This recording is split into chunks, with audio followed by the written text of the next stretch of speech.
हाँ सर। हाँ वंश, Radhe Radhe. Radhe Radhe. Good evening. Good evening. जो अभी हमारे दिल्ली के जंतर मंतर में हो रहा है, ये हम्म, क्या यानी किस उद्देश्य से हो रहा है? दिल्ली पुलिस जो बच्चों को, देखो प्रदर्शनकारियों को मार रही है, उसका कारण क्या है? एकदम सिंपल भाषा में समझाता हूँ। हम्म, ये प्रदर्शन शुरू हुआ था नीट का पेपर लीक के कारण। ठीक है, उस समय सीजेपी नाम की एक पार्टी का गठन हुआ था, जो कि पहले ऑनलाइन प्लेटफॉर्म पे उसने बहुत धूम मचाई। एक दिप्के करके है, जो कि यूएस में पढ़ता है, बॉस्टन यूनिवर्सिटी में। वहां से वो बंदे ने ये इनिशिएट किया था। ये वही बंदा है जो हिंदुस्तान के एजुकेशन सिस्टम में पढ़ने के बाद फॉरेन कंट्री में जाता है, और फॉरेन कंट्री में जाकर वहां के सिस्टम में पढ़कर हमारे सिस्टम की खामियां निकालता है। बल्कि बेसिक एजुकेशन उसने इंडिया से ही लिया, तभी वहां पे उसका सिलेक्शन हुआ। अब आते हैं बात नीट पे। नीट का पेपर लीक हुआ, बिल्कुल सही बात है, ये बहुत दुखद बात है। मेरे को भी बहुत गुस्सा है इसमें, क्योंकि भाई बच्चों का मेहनत खराब होती है, माँ बाप का पैसा बर्बाद होता है, माँ बाप इतना पेट काट कसर करके लोन लेकर बच्चों को पढ़ाते हैं। इसमें तो सही बात है, धर्मेश प्रधान जी का रेजिग्नेशन होना चाहिए, क्योंकि धर्मेश प्रधान जी को सही तरीके से एजुकेशन मिनिस्ट्री संभालना नहीं आया। एजुकेशन मिनिस्ट्री मतलब एक बहुत जिम्मेदारी मिनिस्ट्री होती है, जिसमें बच्चों का भविष्य, देश का भविष्य बनाया जाता है। ऐसा पेपर लीक होगा और उस पर वो जिम्मेदारी भी नहीं लेंगे, आके क्या बोलते पब्लिक से माफी भी नहीं मांगेंगे, बच्चों को सांत्वना भी नहीं देंगे, मात्र सिर्फ री एग्जाम करवाने से और पैसा वापस करने से तो ये बात खत्म नहीं हो जाएगी ना, अगले साल तो फिर से लीक हो सकता सर है। अब क्या? आते हैं बात कॉकरोच जनता पार्टी की। जो बच्चों को वहां पे मार पड़ी, इसमें तीन फैक्टर है। पहली बात तो बच्चों को प्रदर्शन में या मार्च में जिस पार्टियों ने पीछे से इनको आगे किया, जिस समय लाठीचार्ज हो रहा था उस समय लाठीचार्ज होता ही नहीं था। पुलिस वाले बोल भी रहे कि भाई बैरिकेड के पार आप नहीं जा सकते, कांग्रेस इसका लोकसभा का सेशन चल रहा है। मगर पीछे से जितनी भी अपोजिशन पार्टियां हैं, आप सबका नाम जानते हो, अपोजिशन पार्टियों के कुछ मेंबर्स आके पीछे से पत्थर निकाल के मारना शुरू करे और बच्चों को ये बोले, बच्चे तो बच्चे हैं, उनको तो बरगला सकते हैं आप, ठीक है। को बोल दिया गया कि बैरिकेड काय के लिए लगाया हुआ है, तुमको क्यों नहीं जाने दे रहे, उसको पार करके जाओ। सीधी बात है, जब वो पार करेंगे तो पब्लिक को पुलिस रोकने की कोशिश करती है। जब बच्चे रुकते नहीं है और पीछे से जब पत्थर आता है, जो कि प्लान्ड वे था कि ये पूरे के पूरे इनके जो बच्चों का प्रोटेस्ट है, बच्चों के नाम पे, बच्चों के कंधे पे बंद रख के चलाकर, बच्चों को आगे बढ़ाकर, बच्चों को पिटवा कर, पीछे से पत्थर चलाकर ये बताने की कोशिश की गई कि बच्चों ने किया है। बल्कि बच्चों ने नहीं किया है, बच्चे तो पत्थर लेके बेचारे आए ही नहीं थे, बच्चे तो पैदल पैदल आए थे। अब उनमें से कुछ बच्चे ऐसे हैं जो एक्चुअली नीट के है ही नहीं। पहली बात तो कुछ बच्चे नीट के है ही नहीं। कोई कॉमर्स का बंदा आ रहा है, कोई इकोनॉमिक्स का बंदा आ रहा है, भैया तुमको क्या करना है, तुम्हारे कौन से एंट्रेंस एग्जाम होती है भाई? सर तो जो बच्चे नीट के, असल में नीट के बच्चे वहां खड़े ही नहीं हो रहे। कोई माँ बाप, मेरे जैसा पिता अपने बच्चे को ऐसे प्रोटेस्ट में नहीं भेजेगा जहां पर उसकी जान को खतरा हो सकता है। आज बच्चों के हाथ पांव टूट रहा है, बच्चों का सर फूट रहा है, वो अभिभावकों को क्या जवाब देंगे बच्चे? क्या ये दिख के कोई बच्चा मर जाता है तो क्या ये दिख के आके बच्चे को जिंदा करेगा, प्राण फूकेगा? ये क्या भगवान है, पैगंबर है, जीसस क्राइस्ट है, गुरु नानक देव है? क्या आएगा हाथ लगेगा तो बच्चा जिंदा हो जाएगा? एक बच्चा एक माँ बाप के लिए एक संपत्ति होता है, बच्चा खो जाएगा। एक परीक्षा लीक होने का मतलब ये नहीं होता कि बच्चे का भविष्य खत्म हो गया। जो बच्चे आत्महत्या करें, मैं उनके भी माँ बाप से सवाल करता हूँ, क्या आपने अपने बच्चों के दिल को इतना कमजोर किया था कि बच्चे खत्म हो गए? इसमें बच्चों ने अगर आत्महत्या की तो इसमें माँ बाप की भी गलती है। बच्चों के ऊपर माँ बाप ने अत्यधिक प्रेशर डाले, अत्यधिक प्रेशर। तुम्हें पास होना है, तुम्हें पास होना है, तुम्हारे रिश्तेदार ये करते, देखो तुम्हारे बड़े भाई ने ये किया वो किया। आप जब तक अपने बच्चों को कंपेयर करते रहेंगे, बच्चे कभी आगे नहीं बढ़ेंगे।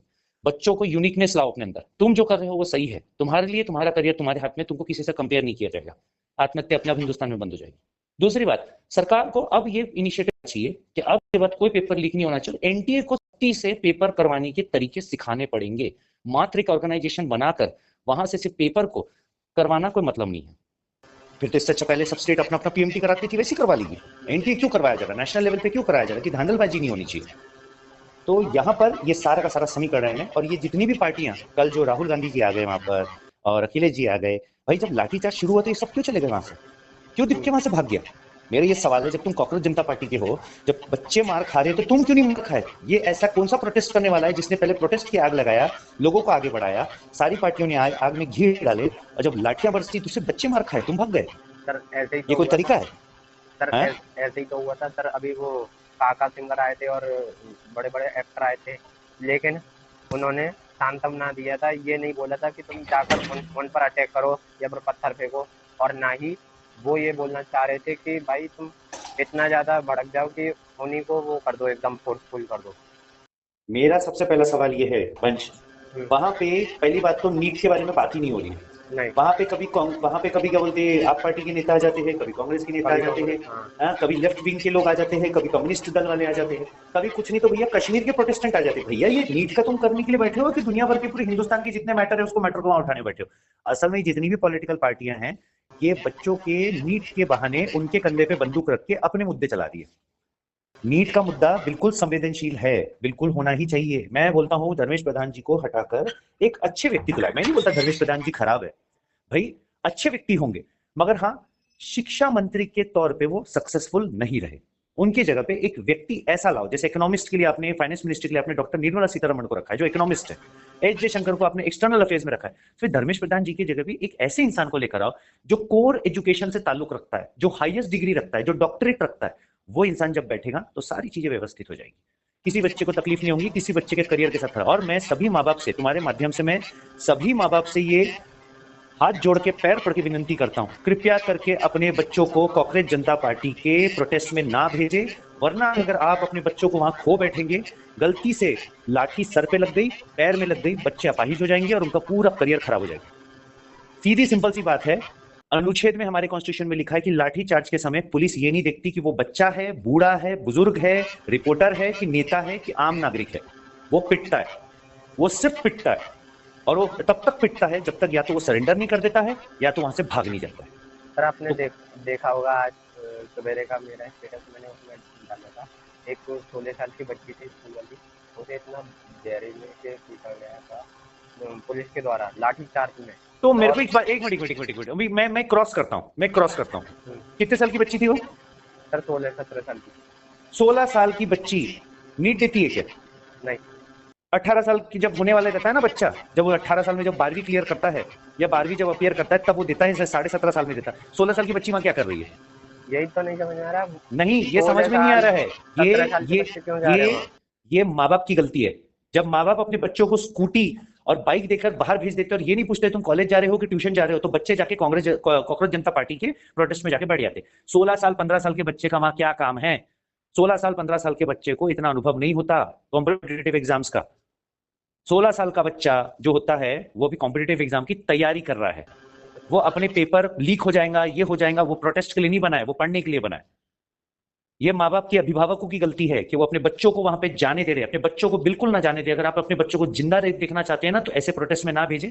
नेताओं का कुछ नहीं जाना है, दिख के वापस उड़ के बोस्टन चला जाएगा, बाकी नेता लोग अपने सुरक्षित घर में चले जाएंगे, सबको जेट कैप सिक्योरिटी है। मगर आपका बच्चा, आप अपने बच्चे से हाथ धो बैठेंगे, आपका बच्चा अपाहिज हो जाएगा, आपके बच्चे को सर में, खुदा न खास्ता सर में लग जाता है, बच्चे को ग्रीवियस इंजरी हो जाती, बच्चे को अगर कोई पुलिस केस लग जाता, बच्चे को प्राइवेट नौकरी भी नहीं मिलेगी। ये नेताओं का कुछ नहीं जाना है, कुछ नहीं जाना है, ना ये रूलिंग पार्टी का जाना है, ना अपोजिशन पार्टी का जाना है। जाना मात्र माँ बाप का जाना है। एक माँ की कोख सुनी हो सकती है, एक बाप की उम्मीदें टूट सकती है, एक घर का चिराग बुझ सकता है। अगर अभी भी माँ बाप अगर ये बात नहीं समझेंगे तो माँ बाप से बड़ा बेवकूफ अभिभावक 21वीं सदी का कोई नहीं है। सर पुलिस केस तो लगेगा ही, एफआईआर तो होगी जो इसमें भी बच्चे। बेटा स्टूडेंट के ऊपर जो एफआईआर होता है, तुम्हें को एक बात बताओ, स्टूडेंट के ऊपर एफआईआर हो तो उसके लिए स्टूडेंट जिम्मेदार है कि पुलिस जिम्मेदार है? स्टूडेंट जिम्मेदार है और क्यों जा रहे हो? जिम्मेदार है, ऑब्वियसली बात है। अगर आपको प्रोटेस्ट करना है, उसके दो तरीके हैं। हिंदुस्तान के संविधान में लिखा है कि तो आप शांतिपूर्वक बैठ के प्रोटेस्ट करो, क्या तो आप अपने 5 रिप्रेजेंटेटिव बनाइए, लिखित याचिका बनाइए, एक याचिका आप सुप्रीम कोर्ट में दीजिए, एक याचिका प्रधानमंत्री कार्यालय में दीजिए, एक याचिका आप एजुकेशन मिनिस्ट्री में दीजिए। उसके बाद अगर आपकी सुनवाई नहीं होती तो आप सुप्रीम कोर्ट में जाके बोलिए हमने याचिका दी, हमसे कोई मिलना नहीं चाहता। सुप्रीम कोर्ट इनको बाध्य करेगा सरकार को कि आपका नुमाइंदा मिलना चाहिए जब बच्चे मिलना चाहते हैं। ये कौन सा तरीका है कि कोई पार्टी आपको भड़काता है और आप बैरिकेड पार करते हो और फिर बोलते हो कि पुलिस वाले आपको डंडे ना मारे? क्यों नहीं मारे डंडे? तुम्हारे घर में अगर ओटे के ऊपर एक कॉकरोच आता है, क्या तुम उसको डंडा मार के मारती नहीं हो? मारते हैं नहीं तो अपने हीटर से क्योंकि तुम्हारे घर में वहां खाना बनता है ओटे पे। अगर एक पार्लियामेंट चल रही है, पार्लियामेंट में अगर इतने सारे लोग आ रहे हैं और जब रोका जा रहा है उसके बावजूद आप रुकने तैयार नहीं हो और आप बैरिकेड को लांघोगे, तो लांघने का मतलब क्या है? आप अपनी सीमा पार कर रहे हो, तो फिर पुलिस को तो लाठीचार्ज करना पड़ेगा। ये तो संविधान में लिखा हुआ है। सर सुनने में आया है कि मोदी जी ने साफ साफ बोल दिया है कि अभी जितने भी बच्चे आए पार्लियामेंट के, वो जो बॉर्डर है उसे क्रॉस करके अंदर आए, तो फिर आर्मी से साफ साफ बोल दिया कि इन्हें डायरेक्ट शूट आउट करो जैसे टेररिस्ट। ऐसा कुछ नहीं है, ऐसा कुछ नहीं है, ऐसा कुछ नहीं, ये सब फेक न्यूज है। कोई भी प्रधानमंत्री इस प्रकार का आदेश नहीं दे सकता, क्योंकि यह आदेश प्रधानमंत्री के दायरे में नहीं आता। यह आदेश आता है लोकसभा के स्पीकर या फिर पुलिस कमिश्नर ऑफ दिल्ली के अंडर में। प्रधानमंत्री सीधे तौर पे किसी को शूट एट साइट के ऑर्डर नहीं दे सकते। सर तो फिर ये जो अभी चल रहा है ये सब फेक है। बमबारी हो रही है, एयर स्ट्राइक हो रहा है, वो बॉम्ब फेंके जा रहे हैं बच्चों पर, ये क्यों हो रहा है? ये सब पॉलिटिकल पार्टियां कर रही है क्योंकि ऑपोजिशन डेस्परेट है कि मोदी को हटाओ। चलो मोदी को हटा दो, मैं हटा दो, हटा दो, प्राइम मिनिस्टर से बिल्कुल हटा दो, हिंदुस्तान से बाहर फेंक दो आप ले जाके। आप लेके जाओ, आप ले जाके क्या बोलते मोदी जी को बोलो कि तुम क्या बोलते स्टेट ऑफ हॉर्मुज में रहो। चलो ठीक है, मुझे एक बात बताओ, किसको चुनोगे? कांग्रेस की सरकार बन नहीं सकती, उतना बहुमत नहीं है। सारे अपोजिशन पार्टी भी मिल जाए तो बहुमत नहीं है। आखिरकार बनेगा तो बीजेपी से ही ना। तो आप 2029 तक क्यों नहीं इंतजार करते? 2029 में आप दोबारा से चुनाव लड़ो और फिर आओ ना सरकार लेकर। मेरा ये सवाल है कि फिर बच्चों को क्यों, मैं सिर्फ एक चीज के अगेंस्ट हूं, बच्चों को बलि का बकरा क्यों बनाया जा रहा है? मुझे इससे कोई मतलब नहीं है कौन रूलिंग पार्टी है कौन अपोजिशन पार्टी है। मैं एक टीचर हूं, मेरा सिर्फ एक ही सवाल है, बच्चों को बलि का बकरा बना के उनके हाथ पांव क्यों तोड़वाए जा रहे हैं? इसमें पुलिस को आप दोष नहीं दे सकते, पुलिस अपना फर्ज निभा रही है। पुलिस का काम है प्रोटेक्शन करना, वो कर रही है। पत्थर कौन चला रहा है? भाई बच्चे तो पत्थर नहीं चलाए, बच्चे तो बैरिकेड पार किए, पत्थर पीछे से कौन मारा? इसका मतलब है ये अपोजिशन पार्टी के लोगों ने आकर वहां पर मिलकर स्टूडेंट के रूप में वैसी शर्ट पैंट पहनकर आके पत्थर चला दिए, जिससे कि पुलिस मजबूर हो जाए कि वो लाठीचार्ज चलाए। अब लाठी किस पे मारेगी? जो सामने रहेगा खड़ा, सामने बच्चे थे, ये तो भाग गए मार मुर के। ये तो चल दिए ना वहां से। जैसी लाठियां शुरू हुई, ना वहां राहुल गांधी दिखे, ना वहां अखिलेश यादव दिखे, ना वो लोग जो पत्थर मारने वाले आए थे वो लोग दिखे, सब चल दिए। पिटा कौन? बच्चे। भड़काए, आगे कर दिए, पीछे हट गए। सर तो क्या ये जो है मोदी जी और ये जो एजुकेशन मिनिस्टर है, इन्हें रिजाइन देना चाहिए? और देना एजुकेशन देखो, और एजुकेशन मिनिस्टर के तो फेवर में मैं बिल्कुल नहीं हूँ। मेरे हिसाब से धर्मेश प्रधान जी एक समझदार व्यक्ति है। धर्मेश प्रधान जी को खुद ही अपने पद से उठ के हट जाना चाहिए और बोलना चाहिए प्रधानमंत्री जी किसी और को दे दीजिए। इतना सब कुछ हो रहा है, मैं स्वयं ये जिम्मेदारी लेता हूँ कि एनटीए में कुछ ना कुछ गड़बड़ हुई है। भले ही धर्मेश प्रधान जी की डायरेक्ट गलती नहीं है, मगर एक जिम्मेदार व्यक्ति होने के नाते, एक जिम्मेदार पद होने के नाते, अगर वो खुद अपना पद छोड़ देते हैं और किसी समझदार व्यक्ति को, जो अभी एनडीए की गवर्नमेंट है, वो एक समझदार व्यक्ति को और किसी को वहां पे रिप्लेस कर देती, कोई दिक्कत नहीं, ये मामला खत्म हो जाएगा।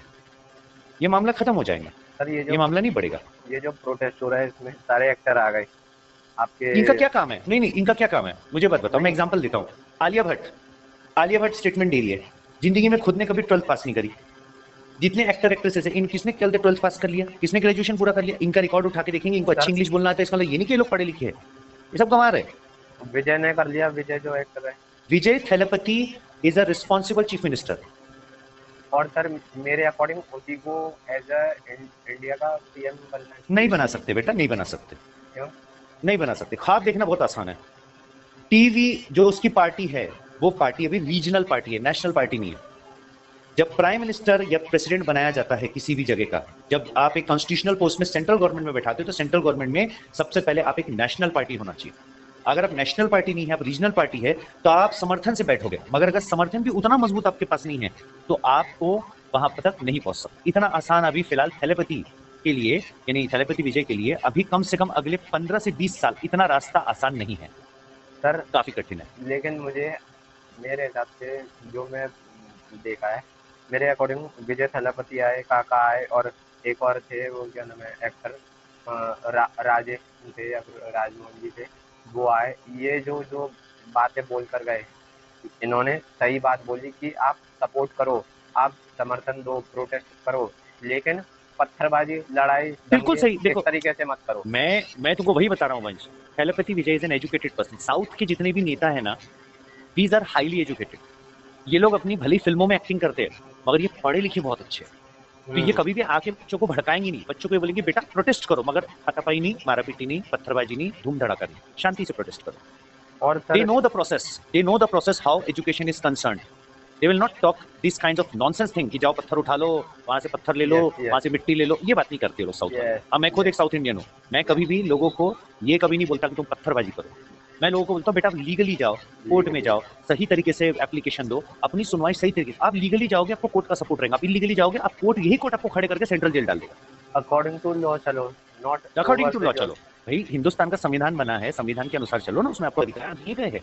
आप एक स्वतंत्र देश के एक स्वतंत्र नागरिक हो, आप भारत देश के महान नागरिक हो, आपको आपके संविधान की इज्जत करनी चाहिए और संविधान के अनुसार चलना चाहिए। और संविधान जो है, यहीं तक नहीं रुकती है बात आपके मुंबई में अनिल जी हैं, उन्होंने फूड ऑर्डर करके जोमेटो के थ्रू आपके ये जंतर मंतर पर भिजवाया, कुछ नहीं तो ऐसे ही योगदान कर रहे हैं कुछ लोग। आप क्या? वो योगदान नहीं है बेटा, वो योगदान नहीं है, वो योगदान नहीं है, वो भी पॉलिटिकल स्टंट है, वो भी पॉलिटिकल स्टंट। आप खाना भेज रहे हो, मैं ये बोलता हूँ अगर ये पार्टियां इतनी अच्छी है ना, इतनी अच्छी है, तो ये सरकार को बोल रही है कि हर बच्चा जो डेथ हुआ है, बहुत बहुत दुख की बात है कि जो बच्चों की आत्महत्या हुई है, सच में दुख की बात है। पर जो बच्चों की आत्महत्या हुई है उनको बोल रहे हैं आप सरकार से 1-1 करोड़ दिलाओ। मैं बोलता आप लोग सब लोग फंड इकट्ठा करके 1-1 करोड़ क्यों नहीं दे देते? क्या आपके पास पैसा नहीं है? आपकी पार्टी के पास इतना सारा पैसा है, इन पार्टीज के पास, क्या ये लोग इकट्ठा करके 25 बच्चों को 25 करोड़ नहीं बांट सकते? जब ये 250-300 करोड़ रुपए एक इलेक्शन में खर्चा कर देते हैं। अरे ये बताओ बताओ, मुझे, ये बताओ, राम ये मंदिर में बात मैं से सही बोला कि नहीं बोला? पहले तुम ये बताओ वंश, मैंने बिल्कुल सही बात बोला कि नहीं बोला? सत्य बात अगर है। तुम बोलते हो अगर सरकार बच्चों के लिए कुछ नहीं कर रही है, तो विपक्ष क्यों नहीं कर रहा है फिर? सरकार अगर बच्चों को मुआवजा नहीं दे रही, तो विपक्ष क्यों तो नहीं दे फिर रहा है विपक्ष मुआवजा? क्यों नहीं कर विपक्ष रहा है? अपनी जेब से देना चाहिए। सत्य बात हाँ, है। और सर ये छोड़ो, 250-300 करोड़ रुपए राम मंदिर में से चोरी हुए, वो कहाँ गए? वो तक नहीं मालूम वो पड़े। एसआईटी जांच चल रही है, वो एसआईटी जांच चल रही है। और जब तक एसआईटी जांच की रिपोर्ट नहीं आती, सुनो वंश, मैं तुमको बता रहा हूँ, स्टूडेंट हो तुम भी, हम्म। जब तक एसआईटी रिपोर्ट की जांच नहीं आती, किसी भी प्रकार का वक्तव्य ना आप बोल सकते हो ना मैं बोल सकता हूँ, सत्य बात है। और सर, एसआईटी जांच की रिपोर्ट आने तक। और सर जो पार्टीज हैं बिहार में, इनके अगेंस्ट में, बीजेपी के अगेंस्ट में, वो ये बोल रही है कि बीजेपी ने खाया है पैसा राम मंदिर का, 250-300 करोड़ देखो यार, जो आया है। देखो यार, देखो, सिंपल सी बात है यार, एकदम सिंपल सी बात। राम मंदिर से चोरी हुआ पैसा मुझे सबसे ज्यादा दुख होता है, क्योंकि मैं खुद एक श्री राम को उनके पथ पे चलने वाला इंसान, बिल्कुल क्योंकि मुझे मर्यादा पुरुषोत्तम श्री राम को मैं मानता हूँ, तुम भी मानते हो, हिंदुओं की आस्था है और परम आस्था, हम तो सीधा बोलते। बिल्कुल। उस पर जो जांच चल रही है एसआईटी की चल रही है। अब मैं सारे लोगों से यही विनम्र विनती करूंगा, कोई भी पार्टी का प्रवक्ता कुछ भी बोलता है, हम्म, जब तक एसआईटी की रिपोर्ट नहीं आती, स्टेट इन्वेस्टिगेशन रिपोर्ट कंप्लीट होके कोर्ट में जमा नहीं हो जाती, और कोर्ट उसके ऊपर अपना वर्डिक्ट नहीं दे देता और अपने स्टेटमेंट्स कोर्ट जारी नहीं करता, तब तक ना हमें किसी नेता की बात या प्रवक्ता की बात को बरगलाने वाली बात को अपने दिमाग में बैठाना। अगर बीजेपी के नेताओं ने पैसा खाया होगा वो अंदर जाएंगे, अगर उनके अलावा किसी और ने खाया होगा कोई और पार्टी, वो अंदर जाएंगे। ये निर्णय करने का केवल कोर्ट को अधिकार है। आप, मैं, पॉलिटिकल पार्टियां, हम सिर्फ देश के संविधान में बंधे हुए सिटीजन हैं, जिनको और सिर्फ सर, संविधान फॉलो करना है और सर, कोर्ट तालीफ करेगा। सत्य बात है। और सर ये जो इतना बड़ा मंदिर बनाया गया है श्री राम जी का, इसमें 200, 2000, 200 छोड़ो, सॉरी, 2000-3000 रुपए के सीसीटीवी कैमरा नहीं लग पाए? क्यों सर? किसने बोला सीसीटीवी कैमरा नहीं है वहां पर? लगे हैं तो फिर कैमरों से जांच क्यों नहीं हो पा रही है? कैमरों से जांच बेटा करो। कैमरों की जांच, मेरे को एक बात बताओ, कैमरों की जांच की रिपोर्ट क्या आपको पहले देंगे कि कोर्ट को पहले देंगे? कोर्ट को देनी चाहिए, ऑब्वियस सी बात है, लेकिन सर तो अभी जांच कौन कर रहा है? तो अभी जांच कौन कर रहा है? ऐसा भी। तो एसआईटी पूरी जांच कंप्लीट करेगा, उसके बाद कोर्ट को सबमिट करेगा, तब वो पब्लिकली होगा, तब पब्लिक को दिखेगा। आपको अचानक पहले से कैसे दे दे? बिल्कुल। भाई कोर्ट ने बोला है एसआईटी जांच करो, ठीक है, समझ गया, तो समझ पहले सबसे पहले एसआईटी पूरी चीज निकालेगा, इलाहाबाद कोर्ट को देगा, इलाहाबाद हाईकोर्ट उसके ऊपर सुनवाई करेगा, सुनवाई करने के बाद वो दोषियों के अगेंस्ट एफआईआर होगी, एफआईआर के बाद वो जो है पब्लिकली फिर वो चीजें रिकॉर्डिंग जो है पब्लिकली लोगों को दिया जाएगा, मीडिया में दिया जाएगा, मीडिया से वो पब्लिकली चलेगा, पब्लिक को मिलेगा। अरे सर मीडिया पर तो अब इतना विश्वास रहा नहीं है, मीडिया तो आधे से ज्यादा तो तो किस पे मार दिया विश्वास है मीडिया। आप बताओ? देखो, हिंदुस्तान की जनता की एक और समस्या, हमको मीडिया पे विश्वास नहीं, हमको हमारे नेता पे विश्वास नहीं। सुनो सुनो सुनो, पूरी बात कंप्लीट करने दो, बहुत तर्क की बात बोल रहा हूँ, सोचना, रात को सोचना सोने के पहले। मुझे मीडिया पे विश्वास नहीं, अगर एक इंसान बोलता है मीडिया पे विश्वास नहीं, नेता पे विश्वास नहीं, अभिनेता पे विश्वास नहीं, संविधान पे विश्वास नहीं, कोर्ट में विश्वास नहीं, किसी पे विश्वास नहीं, तो क्या डोनाल्ड ट्रंप पे विश्वास करोगे? शहबाज शरीफ पे विश्वास करोगे पाकिस्तान के प्रधानमंत्री के ऊपर? या अर्दोगान पे विश्वास करोगे जो टर्की का प्रधानमंत्री है? क्या बात करते हो यार, सॉरी टर्की का प्रेसिडेंट है, इन पे विश्वास करोगे? हिंदुस्तान में रहते हो, हिंदुस्तान में थोड़ा सब्र तो रखो, हिंदुस्तान के लोगों में सब्र ही नहीं है। हिंदुस्तान में तो ये हालत है कि सुलभ शौचालय में 5 रुपए देके अगर कोई अंदर जाता है ना 2 नंबर करने के लिए, तो बाहर वाला खटखटा के बोलता जल्दी भाई निकल, भाई उसका हुआ नहीं, अभी 5 रुपए दिया है उसने, आप इंतजार करो, नहीं तो पहले घुस जाना था। इंतजार करना पड़ता है वंश, इंतजार करना पड़ता है। संविधान के कुछ नियम है, उस नियम के तहत कोई डोनाल्ड ट्रंप, अर्दगान या शहबाज शरीफ आके आपके देश को नहीं चलाता, आपके देश को आपकी सरकार चलाती है, आपके देश को आपका संविधान चलाता है, आपको देश को वो एक किताब चलाती है जिसको डॉक्टर भीमराव अम्बेडकर ने बना के गए थे। आपको उसके हिसाब से, नियम के हिसाब से पेशेंस रखना पड़ेगा, जो हिंदुस्तान के लोगों में बिल्कुल भी नहीं है। चलिए कोई नहीं, सॉरी, पेशेंस रखेंगे हम। नहीं, ये देखो, मैं देखो वंश, तुम मेरे स्टूडेंट रहे हो, तुम बहुत बड़े हो गए आज की डेट में भाई, तुम्हारी एज काफी हो गया है, पर मैं तुमसे दुगना तिगना एज में हूँ। अगर मैं तुमको कोई आज भी अगर मेरा स्टूडेंट कहीं गलत रहेगा तो मेरा फर्ज बनता है एक टीचर होने के नाते उसको सही करना। अब तुम अगर सीधे से सही हो गए तो ठीक है बेटा, तो हम आगरा आके, तुम जानते हो टीचरों के दूसरे तरीके भी होते हैं सीधे करने के, कोई प्रॉब्लम नहीं, आ जाइए। है ना? पहले भी मार खाए हो 1-2 बार आप मेरे से, 2-3 थप्पड़ खाए हो। आ जाइए तो फिर मिल लेंगे एक बार। अच्छा फिर से खाओगे क्या? तब देख लेंगे, अगर मीठी रही पहले की तरह तो फिर खा लेंगे। चलो ठीक है, चलो अच्छा लगा आपसे बात करके। लास्ट 2 क्वेश्चन और हैं सर। सारे एक्टर आ गए, लेकिन सर जो मेन रोल निभाने वाला जो था सोनम वांगचुक का मेन रोल जिसने निभाया था फ्रेंचो वाला आमिर खान, वो क्यों नहीं आया खुद, और ना ही उसने कोई पोस्ट डाली है, क्यों नहीं डाली? वो क्या डर गया या फिर क्या हो गया उसे? डरा वरा नहीं बेटा, वो भी नई शादी कर रहा है, तीसरी शादी कर रहा है, वो शादी में बिजी है। सर शादी में तुम्हें इतना, सर अरे शादी में, अरे तुम्हें सर समझ, अरे भाई जिस जिस उम्र में उसको अपने बच्चों की शादी करनी चाहिए वो खुद की शादी कर रहा है, he is busy, you should understand that, okay I you should understand, understand. I understand समझा बट करो, अरे उसकी भावनाओं को समझो भाई, तुम उसके समय नहीं है ये सब चीजों सर के लिए, ठीक है वो सर। थोड़ी नीट वीट देता सर है। मैं समझ सकता हूँ, लेकिन सर पब्लिक तो नहीं समझ रही है। पब्लिक ये पूछना चाह रही है कि चलो ठीक है शादी कर रहा है, लेकिन एक छोटा सा क्लिप बनाकर यूट्यूब क्यों या बनाएगा बेटा, फेसबुक पर देखो डाल दे देखो कि भाई देखो वो देखो यहाँ देखो आ रहा। देखो हम्म, देखो, क्यों बनाएंगा वो? क्यों बनाएंगा? जिस इंसान ने भबरी मीटिंग में ये बोला था कि मुझे हिंदुस्तान में रहने डर लगता है, वो हिंदुस्तान के बच्चों के भविष्य के लिए क्यों बात करेगा? सर तो फिर वो हिंदुस्तान में रह क्यों रहा है? अब वो जाने और वो उसकी उसके परिवार वाले जाने, उसमें हम और क्या बोल सकते हैं भाई, और जब तक उसने, हमारे देश में पैदा हुआ, देखो यार हमारे देश में पैदा हुआ है, हमारे देश में पैदा हुआ तो हमारा तो नागरिक है। और अब अगर सर, उसको नागरिकता छोड़कर जाके किसी देश में जाके रहना है तो भैया वो उसके लिए आजाद है ना, हम थोड़ी रोक के रखे उसको, चले जाओ।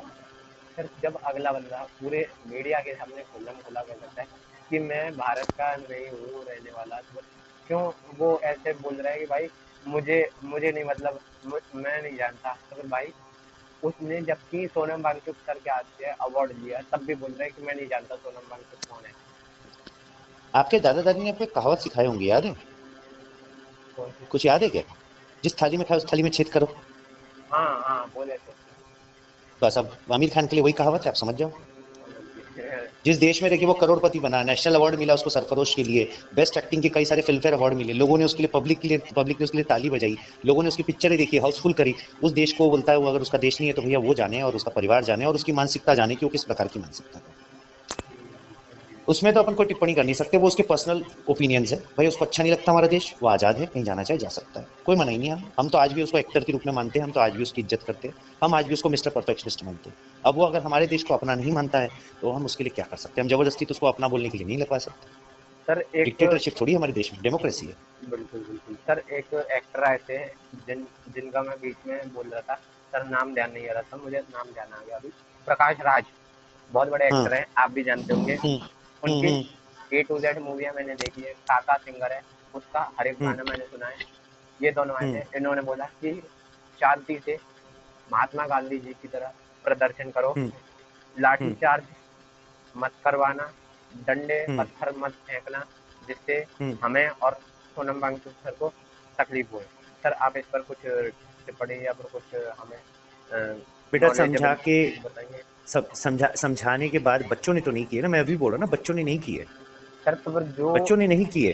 जो पार्टी है अगेंस्ट, उनके लिए कुछ आप कहना चाहेंगे या नहीं कुछ कुछ नहीं, बस वर्ड? यही कहूंगा कि भैया तुम, मैं यही कहूंगा कि अगर आपको रूलिंग पार्टी से कोई तकलीफ है तो आप डायरेक्ट आके भिड़िए। अब बच्चों के 2029 का प्रो मत चुनाव करिए। जीतिए, नहीं नहीं, 2029 का चुनाव जीतिए, बच्चों को प्रोवोक करके बच्चों के कंधे पे बंदूक रख के ना चलाए। बच्चे मासूम होते हैं, और पहली बात तो 15-16 साल के, मैं माँ बाप से भी एक आग्रह करूंगा, 15-16 साल के अपने बच्चों को ना पढ़ाई लिखाई करवाइए, घर में सुरक्षित रखिए, ऐसे जगह पे मत भेजिए जहाँ पे उनको फिजिकल नुकसान हो सकता है। चलिए ठीक है सर, मुझे लास्ट 2 क्वेश्चन और पूछने हैं सर। पहला क्वेश्चन है कि सर क्या हम इस दौर में, ये जो अभी हमारे दिल्ली में जंतर मंतर में हो रहा, सर इस समय में क्या हम स्पेशली जो लोग कावड़िए हैं उन्हें कावड़ लेने जाना चाहिए? हेलो? क्या चीज, मैं समझा ही नहीं आपका सर क्वेश्चन। जो लोग अभी, अगस्त का महीना है, आप तो जानते हैं, सावन का महीना, हम्म।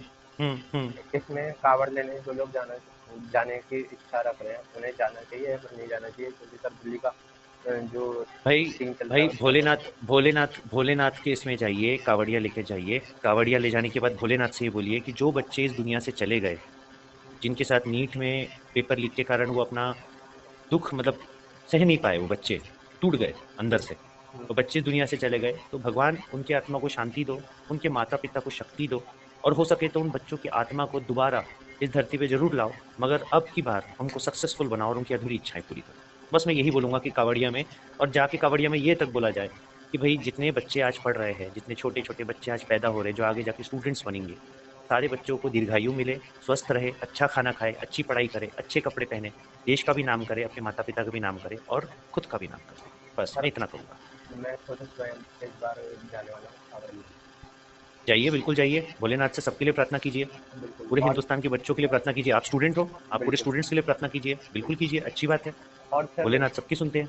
और सर आपके अकॉर्डिंग जो अभी स्थिति है सोनम वांगचुक सर की, वो क्या स्थिति आगे देखो, रहेगी? सोनम वांगचुक सर के लिए मैं एक ही बात बोलूंगा, सोनम वांगचुक सर को ना बेट के समान इस्तेमाल कर रहे थे। देखो, सोनम वांगचुक जी चले गए, अब इनका प्रोटेस्ट टूटने वाला था, तो इन्होंने क्या करे, बच्चों को आगे कर दिया। सर तो क्या सर अभी यानी लाइव है या फिर क्या स्थिति है? हेलो हाँ बोलो ना, बोलो, क्वेश्चन बोलो ना। सर, अभी सोनम वांगचुक सर की क्या स्थिति है? वो मुझे नहीं मालूम बेटा, बट नहीं, वो ठीक है, कुछ स्टेबल है। आइडिया स्टेबल है। आगे क्या नहीं, स्थिति कुछ भी रहेगी? नहीं, कुछ भी नहीं। आगे चलिए। स्थिति क्या है यार, देखो यार, वो पढ़ा लिखा इंसान है, पढ़े लिखे इंसान को ना एजुकेशन के लिए काम करना चाहिए। एनजीओ उसका खुद का इतना अच्छा चल रहा है, लद्दाख के लिए उन्होंने इतना अच्छा काम किया। ये सब ये दिक्के इक्के के साथ बैठना बंद करे, छवि बिगड़ रही होंगी। मेरे जैसा एक एजुकेशन वाला इंसान, एक एजुकेशन वाला टीचर जो उनको अपना एक आइडियल मानता है, वो मानता है कि भाई वो इंसान एक अच्छा साइंटिस्ट लेवल का बंदा है जिसने कई सारे पेटेंट्स किया है। अगर तुम दिक्के जैसे लोगों के साथ बैठोगे जो देश छोड़ के भाग गए, वांगचू जी ने हिंदुस्तान में पढ़ाई किए थे, देश के बाहर जाके पढ़ाई नहीं किए थे, वो देश में रहकर भी साइंटिस्ट बन गए। ये दिक्के जाके बोस्टन में पढ़ के कौन सा साइंटिस्ट बन गया जो हिंदुस्तान में आके आग लगा के जा रहा है? सीधी सिंपल सी बात है। मेरा सत्य सवाल बात एकदम है। सिंपल सा है, बिल्कुल सिंपल है। मैं सोनम वांगचू जी की इज्जत क्यों करता हूं? मैं इसलिए इज्जत नहीं करता कि सोनम वांगचू जी जो है उनको अवार्ड्स मिले, मेगासेसे अवार्ड वगैरह। मैं सोनम वांगचू जी की इज्जत इसलिए करता हूं क्योंकि वो एक एजुकेशन है, एजुकेटेड इंसान है, पढ़ा लिखा इंसान है, समझदार इंसान है, लोगों के लिए, गरीबों के लिए नेशनलिस्ट लेवल पे काम करता है। मैं दिक्के की इज्जत इसलिए नहीं कर सकता क्योंकि मेरा ईमान, ये धर्म ये नहीं बोलता कि जो इंसान मेरा देश छोड़ के, मेरे देश की प्राइमरी एजुकेशन कंप्लीट करने के बाद आज फॉरेन में जाके एजुकेशन कंप्लीट करके वहां से बैठ के मेरे देश को गाली बकता है और मेरे देश में आके प्रोटेस्ट के नाम पे मेरे यहाँ के बच्चों को सामने खड़ा करके उनको लाठी से पिटवाता है, मैं ऐसे व्यक्ति की इज्जत कतई नहीं करूंगा। बात खत्म। मेरी नजर में कॉकरोच जनता पार्टी नाम की कोई चीज ही नहीं होनी चाहिए। अगर ये स्टूडेंट प्रोटेस्ट करते ना तो मैं भी जाता था दिल्ली और मैं भी इनके साथ बैठता था। जिस दिन इन्होंने पार्टी शब्द इस्तेमाल किया, मैं समझ गया ये एक political propaganda, foreign deep state tool kit के द्वारा प्लॉट किया हुआ है। चलिए इसी के सर। साथ मैं अपना यहाँ पर खत्म करूंगा। चलिए कोई बोल, सर, ठीक है sir, Radhe Radhe, have a good day. Radhe Radhe बेटा, खुश रहिए, हर हर महादेव।